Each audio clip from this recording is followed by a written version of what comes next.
참 믿음과 거짓 믿음 구별하기가 쉽지가 않습니다. 왜냐하면 입으로 말하는 걸 들어보면 다 진짜같이 들리기 때문에 그렇습니다. 제대로 알고 있고 제대로 말하고 있고 그러면 다 진짜같이 보이죠. 근데 참 믿음이라고 하는 것은 제대로 안다고 해서 참 믿음이라고 말할 수도 없고 또 그 입으로 말한다고 해서 나는 확신을 갖고 있어. 나는 진짜 믿음이야. 하고 말을 하지만 이게 진짜 믿음인지 아니면 자기 확신인지 아는 것하고 자기 확신을 가지고 참 믿음이다 아니다 구별하는 것이 쉽지가 않습니다. 참 믿음이라고 하는 것은 지, 정, 의가 다 합해져야 됩니다.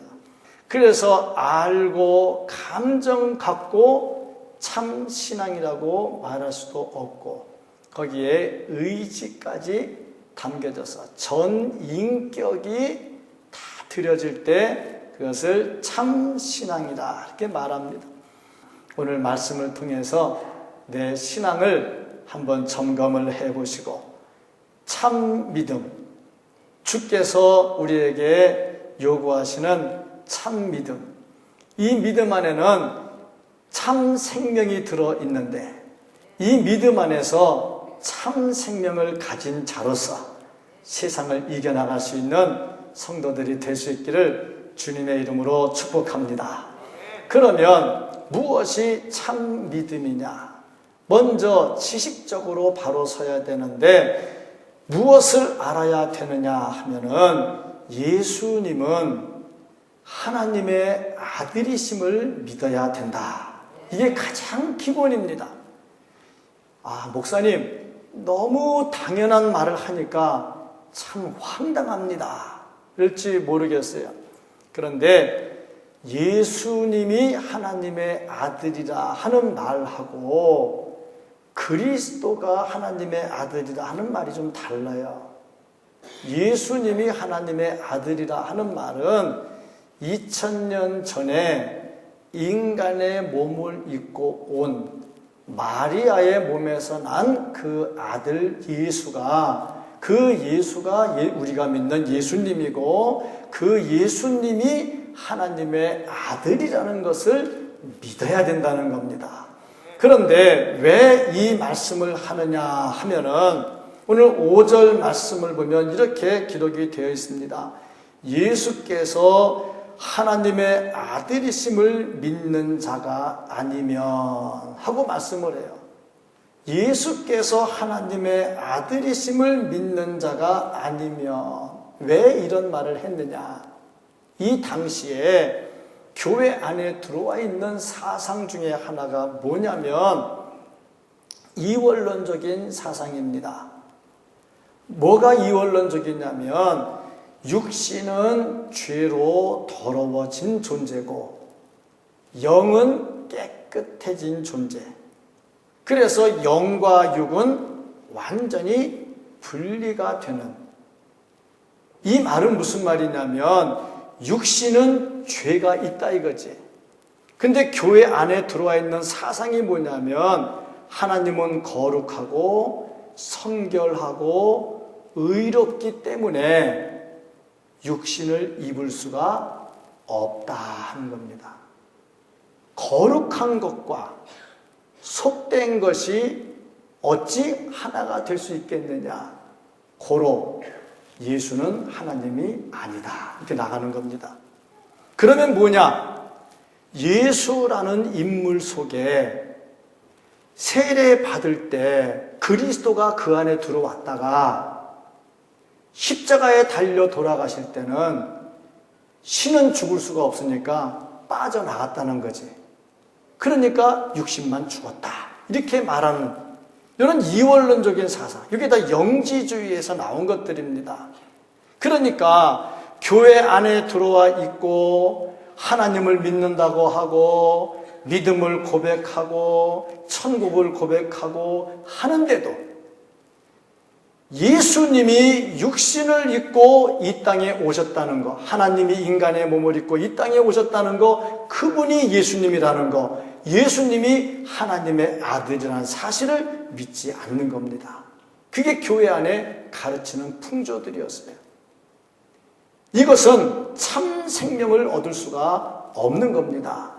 참 생명을 얻는 길은 예수님은 하나님의 아들이신데 태초에 천지를 창조하실 때 성부, 성자, 성령, 그 성자 예수님께서 말씀으로 천지를 창조하실 때 같이 창조하신 분이고 그분이 아버지의 뜻을 따라서 인간의 몸을 입고 이 땅에 오셨다. 그분이 나를 위해서 십자가에 달려 돌아가셨다. 그것을 믿는 것, 그것이 참 생명을 소유하는 겁니다. 베드로가 고백했던 것처럼 주는 그리스도시요 살아 계신 하나님의 아들이십니다. 하나님의 아들이심을 믿는 이것이 참 신앙입니다. 예수님은 당신이 이 땅에 계실 때 그것을 친히 다 당신의 입으로 증거를 하셨습니다.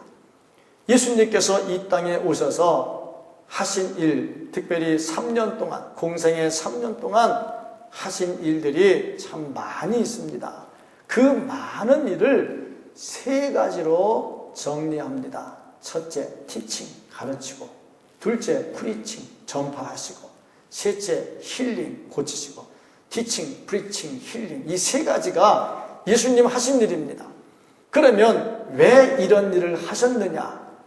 이런 일을 하신 이유가 당신은 사람이 아니요, 단순한 사람이 아니요, 하나님이라는 것을 보여주기 위해서 그렇게 행하신 겁니다. 특별히 병자들을 많이 고치셨습니다. 병자들을 고치는 가운데 특별히 마태복음 9장 35절 말씀을 보면 예수께서 모든 도시와 마을에 두루 다니사 그들의 회당에서 첫째 가르치시며 둘째 천국 복음을 전파하시며 셋째 모든 병과 모든 악한 것을 고치시니라. 티칭, 프리칭, 힐링이 여기서 이루어진다는 것을 성경이 기록을 해요. 그러면서 예수님께서 왜 이 일을 하셨느냐 하는 것, 특별히 중풍병자를 고치실 때에 예수님께서 하신 말씀을 보면 왜 예수님이 이런 일을 하셨는지, 예수님이 어떤 분이신지 당신의 입으로 친히 다 말씀을 하십니다. 특별히 하나님의 말씀을 보면은 마태복음 9장 6절을 보면은 이렇게 기록이 되어 있습니다. 그러나 인자가 세상에서 죄를 사하는 권세가 있는 줄을 너희로 알게 하려 하노라. 예수님께서 병자 고치는 게 목적이라면 그냥 병자 고치기만 하면 됩니다. 그런데 병자를 고치기 전에 내 죄 사함을 받았느니라 하고 말씀을 하셔요. 당신은 단순히 사람이 아니라 죄를 사하는 권세가 있는 하나님이라는 것을 보여주기 위해서입니다. 그러니까 예수님은 당신이 단순한 사람이 아니라 하나님으로서 육신을 입고 이 땅에 오셔서 우리와 함께 하시고 하늘을 가르쳐 주신 분이라는 것을 보여주신 거죠. 우리가 이것을 믿을 때 참 믿음이라 그렇게 말할 수가 있고 이런 믿음을 가진 자에게 참 생명이 있습니다. 교회를 나오는 목적이 다른 데 있는 게 아닙니다. 내가 위로받기 위해서 나올 수도 있고 내가 병고침 받기 위해서 나올 수도 있고 결혼하려고 하는데 교회 안 나오면 안 시켜준다니까 어쩔 수 없이 나올 수도 있고 직장을 가야 되는데 세례받은 사람만 받는다고 하니까 어쩔 수 없이 나올 수도 있어요. 그러나 그건 참 생명이 아닙니다. 어떻게 나왔든지 간에 나온 이후에는 예수님은 하나님의 아들이시고 하나님이 인간의 몸을 입고 오셨고 내가 그분을 믿을 때 참 생명이 있다는 거, 그 고백을 해야 합니다. 그럴 때 그 사람이 진정으로 영원한 생명을 소유한 자입니다. 우리는 단순한 감정에 의해서 고백하는 게 아니라 내 전 인격으로 주는 그리스도시요 살아계신 하나님의 아들이시요 하나님이 인간의 몸을 입고 이 땅에 오신 분이십니다. 그걸 고백을 해야 됩니다. 이 신앙을 갖고 살기를 주의 이름으로 축복합니다. 이 고백이 있는 자에게 참 생명이 있습니다. 그러면 예수님의 말씀으로 이 한마디로 모든 것이 끝났느냐? 그렇지 않습니다. 다음 단계를 보니까 성령께서 이것을 증거해 주십니다. 오늘 말씀 6절을 보면 이는 물과 피로 임하신 이시니 곧 예수 그리스도시라. 물로만 아니요 물과 피로 임하셨고 증언하는 이는 성령이시니 성령이 증언을 해준다 그랬습니다. 아울러서 7절에 뭐라고 말씀했냐면 증언하는 이가 셋이다. 8절에 보니까 성령과 물과 피라. 그런데 이 셋은 합해서 하나다 하는 말을 합니다. 한 가지로 증명하는 게 아니라 예수님 당신의 말씀으로 끝내는 게 아니라 삼중적으로 다시 증거를 해줍니다. 왜 삼중적으로 증거를 하느냐 하면은 유대인들은 하나 갖고는 잘 안 믿어요. 둘, 셋이 있어야 믿어요. 그래서 증인을 채택할 때도 한 명의 증인을 세우면 인정을 안 합니다. 최소 두세 증인을 세워야 인정을 합니다. 그러니까 예수 그리스도께서 하나님의 아들이시다 하는 것을 증명을 하는데 성령께서 증거를 하시는데 물과 피와 성령으로 증거를 한다고 말씀을 했습니다. 첫째로 보니까 물로 증거를 한다 그랬습니다. 이 물로 증거한다는 말은 무슨 말이냐면은 예수님께서 세례를 받는 것을 말씀을 합니다. 세례라고 하는 것은 죄를 씻는 예식입니다. 그러고 보니까 한 가지 문제가 생깁니다. 죄를 씻는 예식으로 세례를 받는데 예수님이 세례를 받아요. 그러면 예수님도 죄가 있느냐 하는 질문이 나옵니다. 만약에 예수님이 죄가 있다면 대속 죽음을 죽을 수가 없는 거죠. 그러면 왜 예수님께서 세례를 받으셨느냐? 그 이유는 친히 본을 보이고 그리고 친히 인간을 겪기 위해서 세례를 받으신 겁니다. 본을 보였다는 말은 뭐냐면 예수님이 세례를 안 받으시면 나중에 문제가 될 거예요.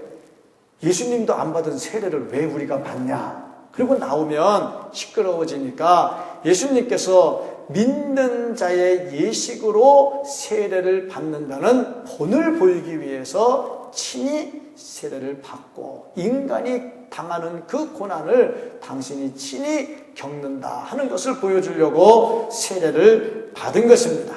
근데 중요한 것은 이렇게 예수님께서 세례 요한에게 세례를 받을 때에 어떤 일이 일어났느냐 하는 겁니다. 마태복음 3장 16절, 17절을 보면 이렇게 기록이 되어 있습니다. 예수께서 세례를 받으시고 곧 물에서 올라오실새 하늘로부터 소리가 있어 말씀하시되, 이건 성부의 소리입니다. 이는 내 사랑하는 아들이요 내 기뻐하는 자라 하시니라. 성부의 소리가 들려요. 이는 내 사랑하는 자요 내 기뻐하는 자라. 분명히 말씀하면서 그 이후에 계속해서 나오는 말씀이 뭐냐면은 성부 하나님께서 그 자리에 임재하시고 성자 예수님은 물에서 세례를 받고 올라오시고 성령 하나님은 비둘기로 그곳에 임재를 하십니다. 그러므로 이 땅에 성부, 성자, 성령이 동시에 나타난 사건입니다. 그러니까 이 사건, 예수님이 세례를 받은 사건은 뭐냐? 하나님 말씀대로 이는 내 사랑하는 아들이요 내 기뻐하는 자라는 음성이 들린 것처럼 예수 그리스도는 하나님의 아들이다 하는 것. 육신의 몸을 입고 오신 예수는 하나님의 아들이라는 것을 성부 하나님이 반드시 보여주는 거죠. 그 다음에 피로 증거한다 그랬는데 이 피로 증거한다 하는 것은 예수님께서 나중에 십자가를 지시고 피를 흘려 돌아가시는 것을 말씀을 합니다. 예수님은 세례로 시작을 하셨고 피를 흘림으로 구속을 완성시키셨습니다. 세 번째로 말씀하기를 성령이 증거한다 그랬는데 6절 말씀을 이렇게 기록을 했습니다. 이는 물과 피로 임하신 이시니 곧 예수 그리스도시라. 물로만 아니요 물과 피로 임하셨고 증언하시는 이는 성령이시니 성령은 진리니라. 성령이 증거를 하는데 그 성령은 어떤 분이냐? 진리라는 거예요.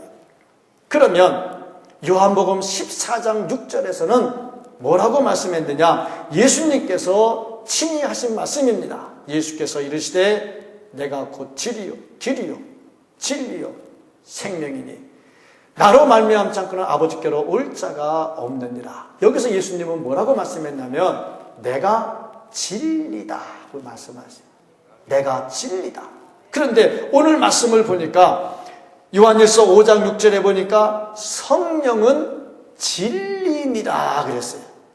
그러면 성령도 진리고 예수님도 진리면 예수님과 성령은 뭐냐? 같은 분이라 이거지. 그러니까 삼위일체가 되는 거 아닙니까? 이거를 성령이 증거하시는 거예요. 예수는 나와 하나이니라 하는 그 말입니다, 지금. 그러니까 성부, 성자, 성령이 같다는 말씀을 지금 하고 있는 거예요. 그래서 성령께서 친히 증거를 합니다. 예수는 하나님이다 하는 증거를 하고 있는 거죠. 또 한 가지 성부 하나님도 증거해 주십니다. 9절 말씀에 하나님께서 어떻게 증거하시는지 기록을 해놨습니다. 만일 우리가 사람들의 증언을 받을진대 하나님의 증거는 더욱 크도다. 하나님의 증거는 이것이니 그의 아들에 대하여 증언한 것이니라. 성부 하나님이 확실하게 증거를 해주고 있습니다. 그러면 이렇게 증거하는 하나님은 어떤 하나님이냐? 민수기 23장 19절 말씀을 보면은 하나님은 사람이 아니시니 거짓말을 하지 않으시고 인생이 아니시니 후회가 없으시도다. 어찌 그 말씀하신 바를 행하지 아니하시며 하신 말씀을 실행하지 않으시랴. 자, 이분이 하나님입니다. 그런데 그분이 말씀하시기를 내가 증언이다. 내가 증언한다. 내가 증인이다. 하고 말씀하는 거죠. 그 내용이 뭐냐? 내 아들이다. 내 아들이다. 그러니까 누구도 이 말을 번복할 수가 없습니다. 그 하나님의 증거가 무엇이냐? 11절 말씀해 보니까 또 증거는 이것이니 하나님이 우리에게 영생을 주신 것과 첫째, 영생을 주신 것과 이 생명이 그의 아들 안에 있는 그것입니다. 하나님께서는 우리에게 영원한 생명을 줬는데 그게 어디 있느냐? 그의 아들 예수 그리스도 안에 있다는 겁니다. 이걸 누가 증명하느냐? 하나님이 증명하고 있는 거예요. 그 다음에 12절 말씀을 보니까 아들이 있는 자에게는 생명이 있고 하나님의 아들이 없는 자에게는 생명이 없느니라. 그러니까 예수 그리스도께서 인간의 몸을 입고 오신 하나님의 아들이라는 것을 믿고 고백하는 자, 그에게는 참 생명, 영원한 생명이 있다는 말씀입니다. 이거를 믿는 자가 진짜로 예수를 믿는 자입니다. 하나님의 아들과, 그러면 내 안에 하나님의 아들이 있다는 증거가 뭐냐? 내가 진짜 참 생명이 있다는 증거가 뭐냐? 내 안에 하나님의 아들이 있으면 이게 나와야죠. 입을 열면 나와야죠. 내 모습에서 그 모습이 나와야죠. 그러니까 우리는 말로 되는 게 아니라 우리의 삶으로 나타나야 되는 겁니다. 내 속에 계신 예수 그리스도가 밖으로 나와야 됩니다. 전도하면서 나오고 말씀을 간증하면서 나오고 내 삶 속에서 나오고, 이게 참 생명이 있는 자입니다. 참 생명을 가지고 살기를 축복합니다. 그러면 왜 우리가 참 생명을 가지고 살아야 되느냐? 그 이유가 있다면 참 생명을 가져야 세상을 이길 수 있기 때문입니다. 그런데 여기서 너희가 세상을 이겼다 할 때 이 이겼다 하는 말, 니카오라고 하는 이 말은 무슨 말이냐면 궁극적 승리를 말합니다. 요한계시록에 보면 최후의 승리를 말하고, 사도 바울은 이것을 이 땅에서도 성도들이 승리하는 것을 말하는데, 특별히 오늘 본문 말씀에 이 단어가 쓰이기를 옛날에 이겼다 하는 뜻이 아니라 지금도 이기고 있다, 현재 진행형으로 쓰이고 있어요.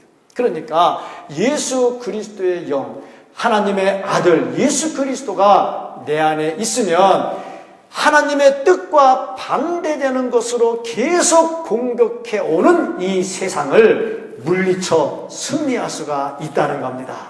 그래서 우리는 새 생명을 가져야 되고 하나님의 아들이 내 안에 거하도록 해야 하는 겁니다. 그래야 세상을 이길 수가 있지, 안 그러면 세상을 이길 수가 없어요. 성도라면은 반드시 이겨야 됩니다. 요한복음 16장 33절에 예수님은 이것을 말씀했습니다. 이것을 너희에게 이르는 것은 너희로 내 안에 평안을 누리게 하려 함이라.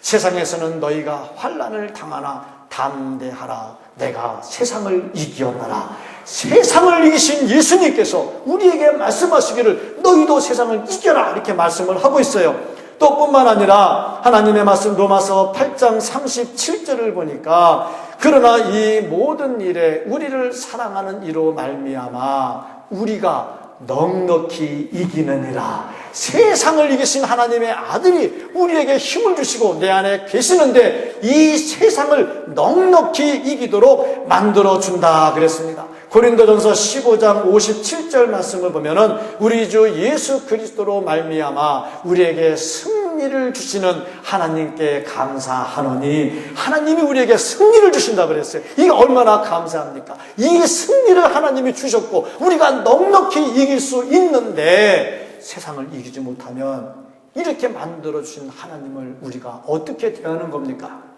믿지 않는 거지요. 참 생명이 없는 거지요. 그러므로 세상을 이기지 못한다는 것은 앞에서 말한 모든 말들이 다 가치가 없는 말이 되어버리는 겁니다. 세상을 이기려면 어떻게 해야 되느냐?